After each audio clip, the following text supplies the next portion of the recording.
have Anthony here, and everybody say hi to him. Hi, Anthony. We're gonna start with our first question. So whoever like to ask the question first, feel free to jump in. What is your sexuality? I know it's like straightforward, but I just... No, I love it. It's just there's no just straight to the point. Once again, hello everyone. My name is Anthony. My sexuality is that I am two-spirit, and so what two-spirit is it's I have both a female and masculine spirit that reside within me. So the female spirit governs my heart and my mind, and then the male spirit governs my outer appearance. Sexuality it's not this or that. It's like society tries to make it seem, right? Like, oh, you're straight, oh, you're gay, oh, you're bi, or oh, you're this, or you're that. Really, sexuality it's very fluid.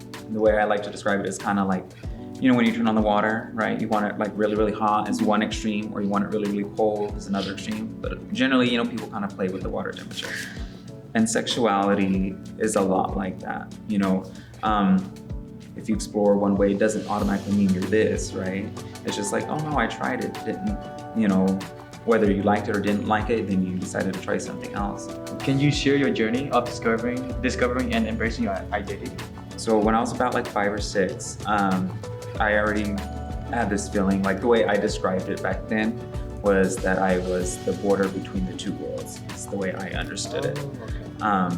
There's something within you, right? You know yourself best, where the way you grew up and the way you view the world, and you realize like, you know what, I think I'm different from the majority. You know, there's something special about me. I just want to ask, why does your pronoun like matters, you know, a lot to when defining your identity? I know, so right, all of us want to be like validated, want to be seen, want to be respected. You know yourself best, better than anyone, right? But when you have someone who's trying to deny who you are and deny your existence, that really, you know, it's really heartbreaking, but it's also really disrespectful. And so that's why now we're trying to push, you know, like to respect people's pronouns, you know, to respect their identities and to really acknowledge them. How do you feel about transphobic and homophobic people? So not gonna lie, so I do get like frustrated, right? Yeah. But then I try to practice humility, and I have to understand that it's their ignorance is that what I'm mad about. Because if we look at ourselves, you know, to reflect back, there's been plenty of times where we were wrong, where we said something out of ignorance, or we thought about a certain thing, we were really ignorant about it. But then once we knew better, then we were able to correct it, and we're like, oh crap, like I shouldn't have said that, or I shouldn't have done that, or I was so stupid, you know. Oh, really? I shouldn't have done that. Thank you, Anthony. Anthony. It was actually really nice talking nice. to you. Thank you Nice so talking much to you. for taking your time to come and talk to us. Hi everyone, my name is Lilo and my pronouns are she and they, and a lot of the work I do is in organizing and community work and really making sure that our communities have a voice and spoke to in different spaces. What kind of like pushed you to where you are now, that it made you become what kind of like person you are today, that you're now involved in what you do?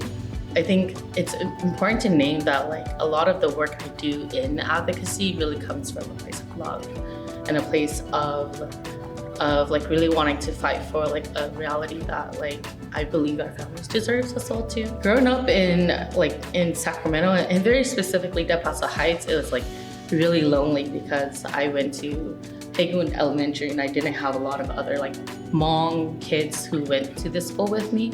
And I just remember growing up and everyone's always like, oh, what are you? Are you Chinese? And it's like, no, I'm Hmong. Oh, are you from Mongolia? And like every single time I introduce myself and I tell people my ethnicity, it's like a whole like class lecture, right? I'm like, oh, Hmong people are from like ethnic minorities in Laos and Southeast Asia.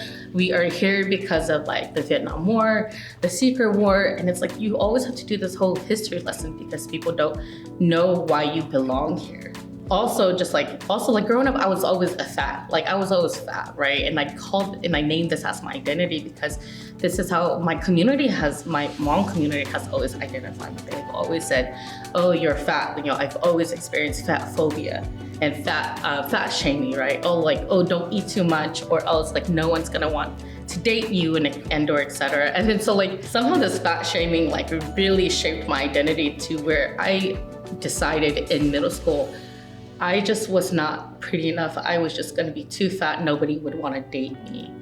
So I'll just focus on myself then. I think like thinking back how and when I first remember like raising my voice or feeling like I fought for something was when I experienced like the like inequality in like the Hmong community about the way they treat their Hmong daughters versus their Hmong sons. And I remember growing up with my brothers and saying, why do I have to wash the dishes like and they get to go play? Why do like we have to do these things? And I remember asking because I knew like in my spirit that like it felt wrong, and I remember like advocating for that. And I think that was like the first few times I experienced like injustices. But I think looking back now, like I'm realizing, you know, like anger comes from a place of love.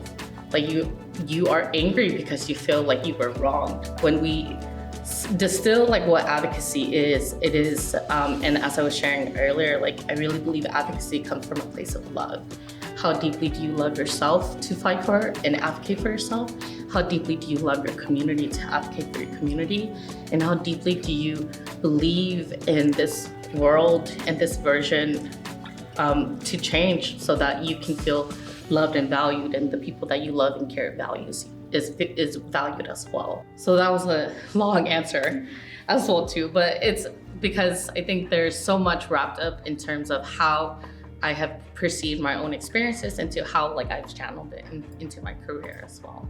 So advocacy work, a lot of times we work behind the scenes. So it's not like, sometimes you're in the streets, sometimes you're like just in meetings with like policymakers and et cetera. And it's not like I'm on live stream, right? We're not live streaming this meeting, showing me working so hard.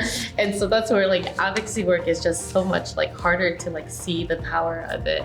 But then like, I think the work that we do is really about like influencing people in positions of power. And so one of the first work, some of the main work that I did when I first started doing policy advocacy was I worked at the Southeast Asia Resource Action Center as an advocate.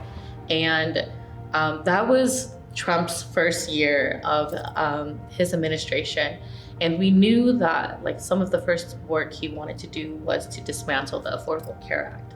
And the Affordable Care Act really allowed so many more Hmong families and other families across the nation to like gain health insurance. And so like Medi-Cal is like, and it is the California version of like part of the Medicaid expansion as well too in the Affordable Care Act.